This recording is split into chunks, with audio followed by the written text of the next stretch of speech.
lovely students, this is Adhya. Welcome back to the channel. आज हम कर रहे हैं 8th क्लास की मैथ्स की एक्सरसाइज 5.1 का क्वेश्चन नंबर 6। ये क्वेश्चन भी हमारा पैटर्न पर बेस्ड रहेगा। मैंने पैटर्न ऑलरेडी बोर्ड पर लिख दिया है और अब हमें इस पैटर्न को ध्यान से ऑब्जर्व करना है और इन फिलअप्स को हमें पूरा करना है। पहले हम पैटर्न समझते हैं कि पैटर्न चल कैसे रहा है। देखिए, हम सबसे पहले देखते हैं 1 का स्क्वायर प्लस 2 का स्क्वायर प्लस 2 का स्क्वायर इज इक्वल टू 3 का स्क्वायर। और फिर सेकेंड लाइन में आप देखिए 2 का स्क्वायर प्लस 3 का स्क्वायर प्लस 6 का स्क्वायर इज इक्वल टू 7 का स्क्वायर। आप क्या ऑब्जर्व कर रहे हैं? थर्ड भी आपके लिए पूरा कंप्लीट करके दिया गया है। आप तीनों को ध्यान से देखिए। तीनों स्टेप्स में पहले वाले में काउंटिंग चल रही है, 1 2 3 चल रही है, आपको दिख भी रहा है, काउंटिंग बढ़ती हुई नजर आ रही है। सेकेंड वाले में आपकी काउंटिंग 2 से शुरू हुई है, राइट, 2 3 4 5 इस तरह से। और थर्ड वाले में आपने क्या ऑब्जर्व किया? अगर आपने ऑब्जर्व नहीं किया तो आप ध्यान से देखिए, इस नंबर का और इस नंबर का बेसिस का, ओनली बेसिस का ये प्रोडक्ट है। देखिए, चेक करिए सबके साथ सेम आ रहा है कि नहीं आ रहा। 1 2 जा 2, 2 3 जा 6, 3 4 जा 12। यानी कि हमने पहले 3 स्टेप्स में देखा कि जो तीसरा नंबर हमारे पास आया है वो पहले 2 का प्रोडक्ट करने पे आया है। फिर आगे ऑब्जर्व करते हैं कि जो इक्वल के राइट साइड पर जो नंबर आ रहा है वो हमारा इसका कंसेक्यूटिव नंबर आ रहा है, यानी कि इसका नेक्स्ट नंबर 2 के बाद 3 आता है तो यहाँ 3 है, 6 के बाद 7 आता है तो 7 लिखा हुआ है, 12 के बाद 13 आता है। या फिर आप इस वाले लाइन को इस तरह से भी समझ सकते हैं कि इनका प्रीडेसेसर है, ये इनके बेसिस का प्रीडेसेसर यहाँ पर आया हुआ है। पावर तो सबकी 2 है, उसमें तो कोई चेंज है ही नहीं, तो हमने सिर्फ बेसिस को समझना है। तो आप इस फिलअप को भरना है। इस फिलअप को भरने के हमारे पास दो ऑप्शन है। देखिए, दोनों ऑप्शन से आपका आंसर सेम आना चाहिए। आप इन दोनों का प्रोडक्ट कर दीजिए, 4 5 जा 20, तो इसका मतलब यहाँ 20 आएगा। और यहाँ से भी चेक कर लेते हैं 21 का प्रीडेसेसर क्या होता है, 20। तो दोनों ही सिचुएशन में हमारा आंसर 20 आएगा, तो हमने यहाँ भर दिया 20 और मैंने इसको सर्कल कर दिया कि ये हमने फिल किया है, राइट। अब आप इधर आ जाइए।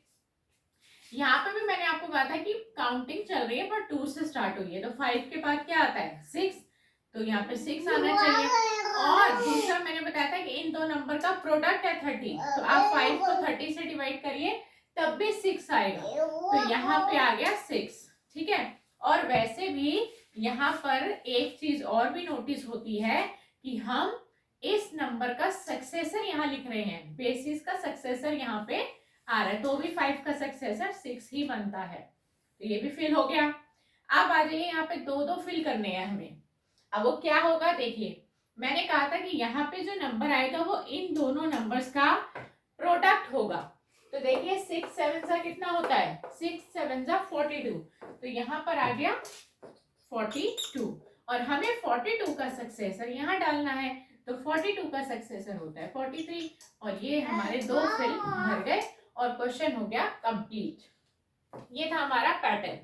आइए हम क्वेश्चन नंबर 7 पे आ जाते हैं और 7 क्वेश्चन हमें ये कहता है without adding. Obviously 8th class है, हमें सिंपल सा एडिशन तो पूछा नहीं होगा, इसलिए उन्होंने पहले ही लिख दिया विदाउट एडिंग, बिना ऐड किए फाइंड द सम निकालिए। तो ये एक पजल की तरह हो गया कि ऐड भी नहीं करना और निकालना भी हमारे को सम ही है, तो एक तरह से पजल बन गया। अब इसको भी समझते हैं स्क्वायर एंड स्क्वायर रूट के पैटर्न के अकॉर्डिंग। देखिए, आपने इसमें क्या ऑब्जर्व किया? अगर आपकी ऑब्जर्वेशन अच्छी है तो आपने ऑब्जर्व किया होगा कि तीनों ही पार्ट्स में 3 पार्ट्स दिए गए थे इस क्वेश्चन के, 1 part, second part and third part. तीनों पार्ट में एक गुड ऑब्जर्वेटर क्या समझता है कि यहाँ पे सारे ऑड नंबर्स हैं, कोई इवन नंबर आपको दिखाई नहीं दे रहा है, राइट। पहली ऑब्जर्वेशन ये कहती है कि ये सारे ऑड नंबर्स हैं। दूसरी ऑब्जर्वेशन हमारी ये कहती है कि ये सारे कंसेक्यूटिव ऑड नंबर्स हैं। यानी कि इनके बीच में किसी भी ऑड नंबर को मिस नहीं किया गया है। ये लगातार स्टार्टिंग से लिए गए हमारे ऑड नंबर हैं। ऐसा कोई भी नंबर नहीं जिसको हमने बीच में ऑड नंबर को मिस कर दिया। तो ये दो चीजें हमने नोटिस करी।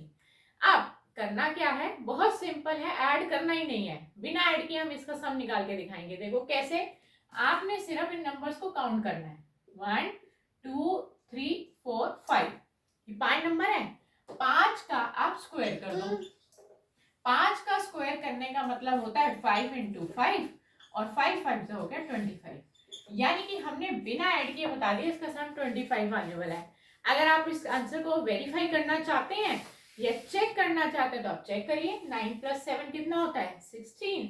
16 + 5 21, 21 + 3 24, 24 + 1 25। तो सम अल्टीमेटली 25 ही आएगा। तो मैंने आपको चेकिंग भी बता दी है करके। अब हम चेक नहीं करेंगे, अब सीधा नंबर्स काउंट करेंगे। सारे सक्सेसिव ऑड नंबर्स हैं, देखिए कंसेक्यूटिव ऑड नंबर्स है। काउंट करिए कितने हैं, 1 2 3 4 5 6 7 8 9 10। तो आपने यहाँ लिखा 10, 10 का स्क्वायर कर दिया। स्क्वायर मतलब 10 दो बार है, और इनको मल्टीप्लाई कर दिया तो सम आ गया 100। तो हमारा ये आंसर आ गया। राइट, आप चेक करेंगे तो इनका सम 100 ही आ रहा होगा। नेक्स्ट पे आ जाइए।